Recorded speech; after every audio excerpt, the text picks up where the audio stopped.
ঘোড়া খাওয়া বন্ধ হয় নাই? তুমি ঘোড়া মাংস বলে গেছিলাম তা?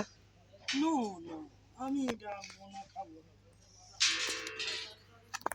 না। আল্লাহ আল্লাহ পাক সৃষ্টি করছে মানুষের বাহক হিসাবে, মানুষের জান মাল মানুষ টানার জন্য আল্লাহ এই ঘোড়া সৃষ্টি করছে।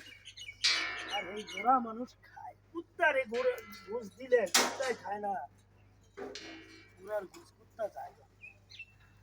বুঝছো? কুত্তা জায়গা ঘোড়ার গাছ খায় না, ঘোড়ার গোস্ত খায় না।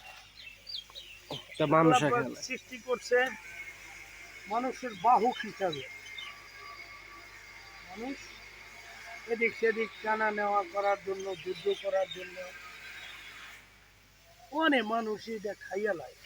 বুঝি না, আমার মাথায় ধরে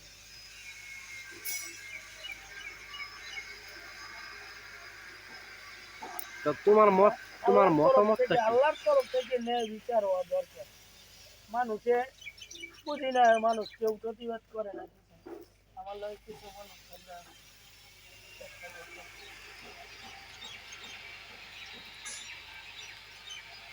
এখন কি লাগাইবা? এখানে এই যে হ্যাঁ কাজ করবো তো এখানে তো পাড়ায় এমন ভেঙে লাগবো মানে।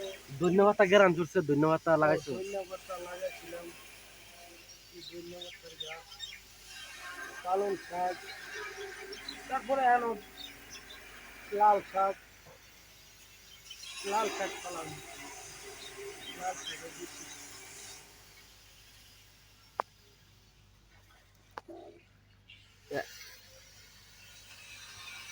তোমার টুপিটা যায়, হ্যাঁ হ্যাঁ, তোমার টুপিটা সাদা, আমার টুপি যে ইয়া কালা।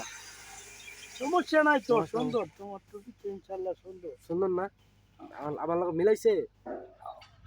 তুমি টুপি মাথার দিলে আমার কাছে খুব ভালো লাগে, সুন্দর লাগে।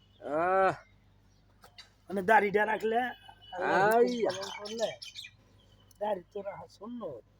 হ্যাঁ, দাঁড়ি চুলকায় তো, চুলকায় এটা।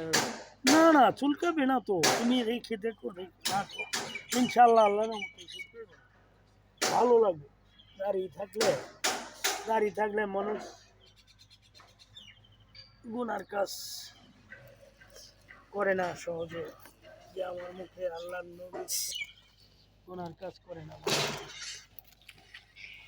দাড়ি রাখবা ইনশাল্লাহ, আর নামাজ পড়, ঠিক আছে? ঠিক আছে, ঠিক আছে। ইফতারি দাওয়াত তোমার, কোনো আমার বাসা, অবশ্যই অবশ্যই। আল্লাহ যদি নেওয়া হয় আমার সাথে ইফতারি করবো, ঠিক আছে? ঠিক আছে, তোমার লাগে ইফতারি খামো আমি। আল্লাহ কবুল করো। আমিন আমিন। আল্লাহ কবুল